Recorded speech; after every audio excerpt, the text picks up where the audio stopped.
السلام علیکم، میں ہوں فیل ملک اور آپ دیکھ رہے ہیں سرکار۔ At present Pakistan prime minister is up, Pakistan and Pakistani public is down, اور جو ہمارے جرنلز ہیں they are calm and quiet, بالکل خاموش ہیں۔ یہ ہے وہ صورتحال جس میں اس وقت پاکستان ہے، اور یہ اس وقت نہیں بلکہ پچھلے ایک ہفتے سے، کم و بیش ایک ہفتے سے اسی صورتحال میں۔ اب اس میں کیا پاسبل ہے اور کیا پاسبل نہیں ہے؟ وزیر اعظم صاحب اپ ہیں تو کیوں ہیں؟ وزیر اعظم صاحب اپ اس لیے ہیں کہ ان کو یہ اندازہ ہی نہیں تھا کہ ان کی 22 سال کی سٹرگل، جو وہ خود کہتے ہیں کہ اس کے بعد وہ وزارت عظمیٰ کے منصب تک پہنچ پائیں گے۔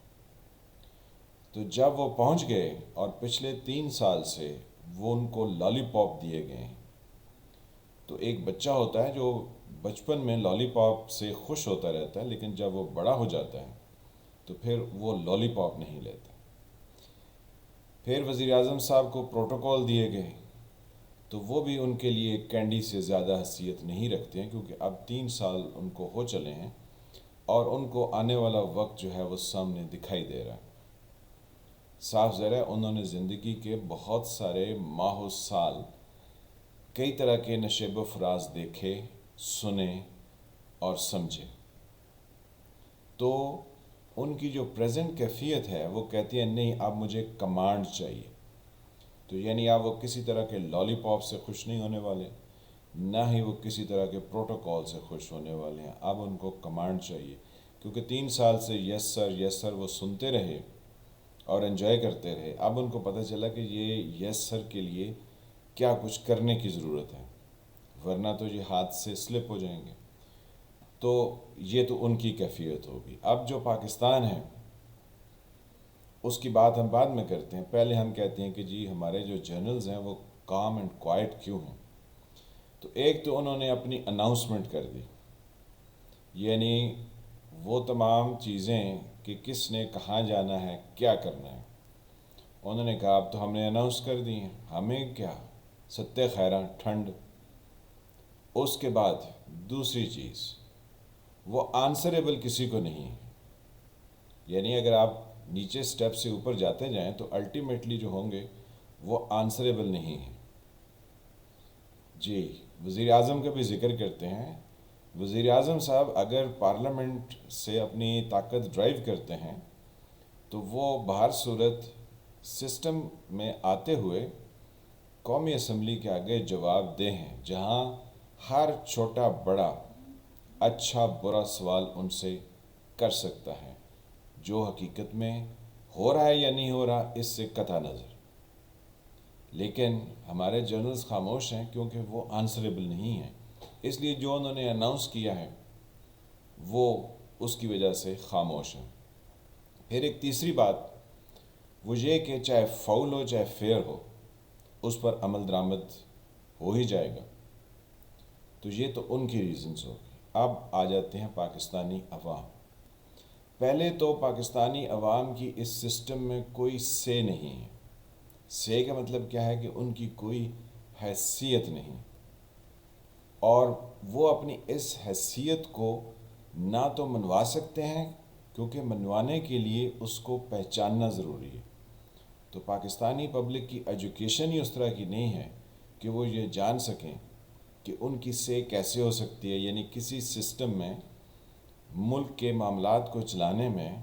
عوام کا کیا کردار ہوتا ہے۔ پاکستانی عوام اس سے بالکل نا آشنا ہے، کیونکہ جب تک ایجوکیشن نہیں ہوگی، ایجوکیشن سے مراد کسی اسکول، کالج یا یونیورسٹی میں نہیں، بلکہ وہ ایجوکیشن جو شعور کی کھڑکیاں کھولتی ہے اور انسان یہ سمجھنے لگتا ہے کہ اس کا اس معاشرے میں یا جس ملک کا وہ شہری ہے اس میں اس کا کیا کردار ہے۔ پھر اس کے ساتھ جو ہے وہ عوام جو کہ نہ تو یعنی شعور رکھتے ہیں کہ معاملات کیسے چل سکتے ہیں اور کیسے چلانے چاہیے، اور نہ ہی ان کو اس کی کوئی ایجوکیشن دی جاتی ہے۔ تو پھر اوپر سے ان کے اندر فیئر اتنا غالب ہے، اور یہ فیئر جو ہے وہ ہمارے ایک سیاسی تو نہیں تھے، وہ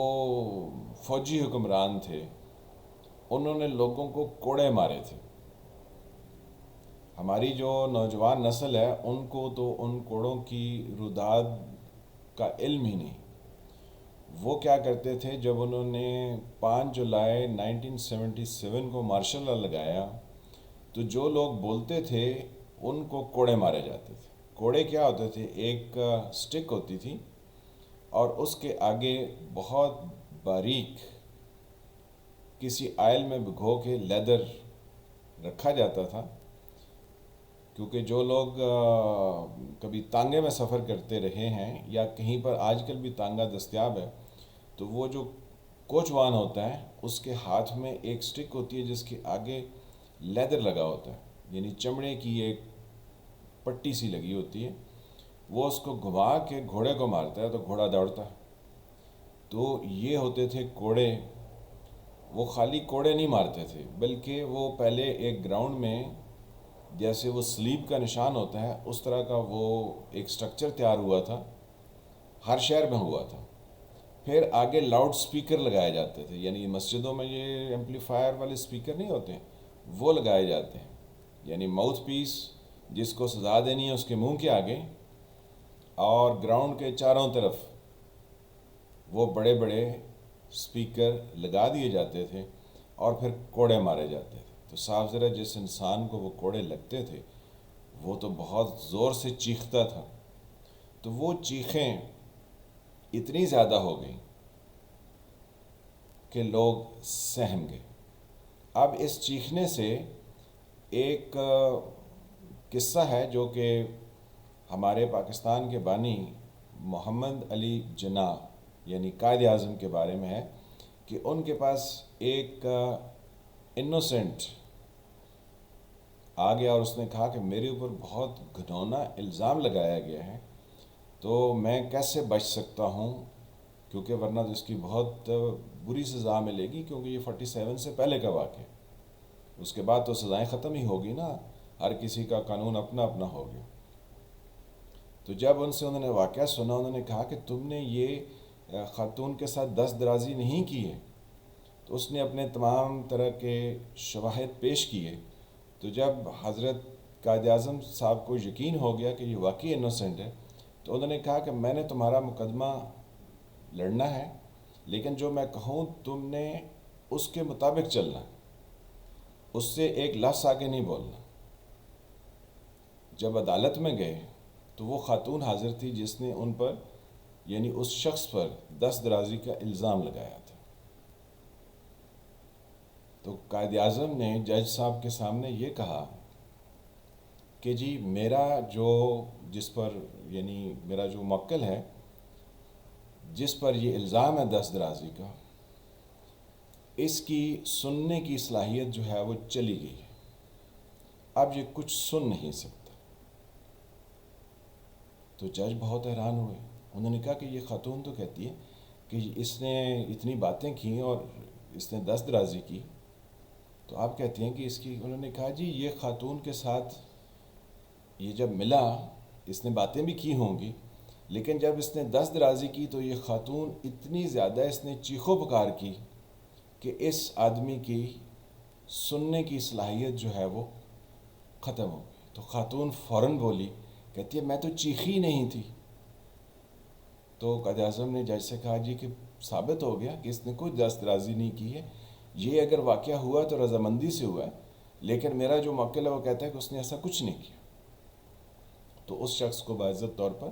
بری کر دیا۔ تو یہی عالم ہے یہاں کی چیخوں کا، کہ یہ جو کوڑوں سے چیخیں سنتے تھے لوگ، تو ان کی جو سننے کی صلاحیت تھی وہ ختم ہو گئی تھی، کیونکہ وہ چیخیں اتنی زیادہ ہوتی تھیں۔ تو وہ آج 2021 میں بھی لوگوں کے اندر سننے کی صلاحیت نہیں ہے، وہ نہیں سن سکتے۔ اب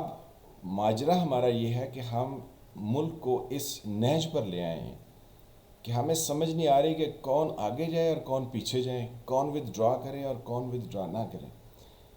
کہتی ہیں کہ چھوٹے سے چھوٹا معاملہ بھی کسی حکومت کو گرانے کا باعث بن سکتا ہے، اور کسی چھوٹے معاملے پر قوموں کی تقدیر بھی بدل سکتی ہے تو یہ آئیڈیلزم ہی، لیکن اگر ہم ان تینوں کو سامنے رکھ لیں، یعنی وزیر اعظم صاحب کو بھی رکھ لیں جو کہ اس وقت اپ اگینسٹ سرٹن تھنگز ہیں، عوام کو رکھ لیں جو کہ ڈاؤن ہیں اگینسٹ ایوری تھنگ، اور ہمارے اسٹیبلشمنٹ کے لوگ جو کہ بالکل خاموش ہیں، تو ان سب کو سامنے رکھ لیا جائے تو ہمیں ایک بہترین جو ہے وہ کمبینیشن نظر آتا ہے کہ عوام سے تو ہم کہیں جی آپ اب کام میں لگ جائیے، گدھوں کی طرح کام کیجیے، تو عوام بیچارے پھر سے لگ جائیں گے، انہوں نے تو اعتراض ہی نہیں کرنا، پیچھے رہ جاتے ہیں دو۔ تو وزیر اعظم صاحب جو ہے وہ پارلیمنٹ سے اس کا حل ڈیمانڈ کریں کہ یہ صورتحال ہے تو اس کا حل تجویز کیا جائے، تو پھر پارلیمنٹ جیسے اس کا حل تجویز کرے اس پر ہمارے یہ کام اینڈ کوائٹ اسٹیبلشمنٹ کے وہ چند لوگ جو بیٹھے ہوئے ہیں وہ اس چیز کو منوان ان سے پارلیمنٹ تسلیم کروائے۔ یہ جو نواز شریف صاحب روز ہمیں لیکچر دیتے ہیں کہ جی ہم تو ڈیموکریسی کریں گے، ہم تو ووٹ کو عزت دیں گے، تو جناب آئیے اسمبلی میں آ جائیے۔ پیپلز پارٹی بھی یہ کہتی ہے کہ ہم نے بہت قربانیاں دی ہیں، بے شک انہوں نے قربانیاں دی ہیں، تو وہ بھی اس کی سپورٹ کریں، اور وزیر اعظم کے بھی لتے لے لیے جائیں کہ جی آپ جو ون پیج کرتے تھے، یہ پارلیمنٹ کے بغیر تو مسائل حل نہیں ہوتے۔ تو ملک کے تمام بحرانوں کا حل اویلیبل ہے، لیکن بلکہ انا کے چوبارے سے بغیر سیڑھی کے کون نیچے گرے، کون نیچے آئے اور آ کر پاکستان کو ان مشکلات سے نکالے، اس پر غور کرنے کی بھی ضرورت ہے اور بات کرنے کی بھی ضرورت ہے۔ لیکن ہر کوئی آ کے اپنی دکان چمکانے میں ہے، وہ میں نے فلاں سے بات کی تو اس نے کہا ابھی تک تو حل نہیں نکلا، ملاقات ہو گئی ہے، پھر دوسرا آئے گا وہ بھگو کے مارتا رہے گا کہ جی آپ تو ایک پیج پر تھے تو پھر کیا ہوا، آپ تو اتنا یقین رکھتے تھے تو پھر کیا ہوا۔ یعنی کسی کو اس چیز سے غرض نہیں ہے کہ ہمارا ملک کسی بحران میں نہ پھنسے، ہر کسی کی کوشش ہے کہ پاکستان ذبح ہو جائے، ان کی دکان چمک جائے۔ تو ہم سب کو سمجھنے کی ضرورت ہے کہ جب تک آپ کے اندر اپنے وطن کے لیے درد اور تڑپ نہیں ہوگی، آپ کچھ نہیں کر سکیں گے۔ ہر کوئی اپنی انا لیے بیٹھا ہے، کوشش ہے کہ دوسرے کو دبا لے۔ وزیر اعظم صاحب اپنی انکروچمنٹ چاہتے ہیں، اب جو 73 سال سے انکروچمنٹ کر کے بیٹھے ہیں وہ اپنی انکروچمنٹ چھوڑنے کو تیار نہیں ہیں، اور عوام ہے کہ ان کی سننے سمجھنے کی صلاحیت کھو چکی ہے۔ اللہ ہمیں سمجھنے کی توفیق عطا فرمائے۔ ملتے ہیں کسی اگلے ویلاگ کے ساتھ، تب تک کے لیے خدا حافظ۔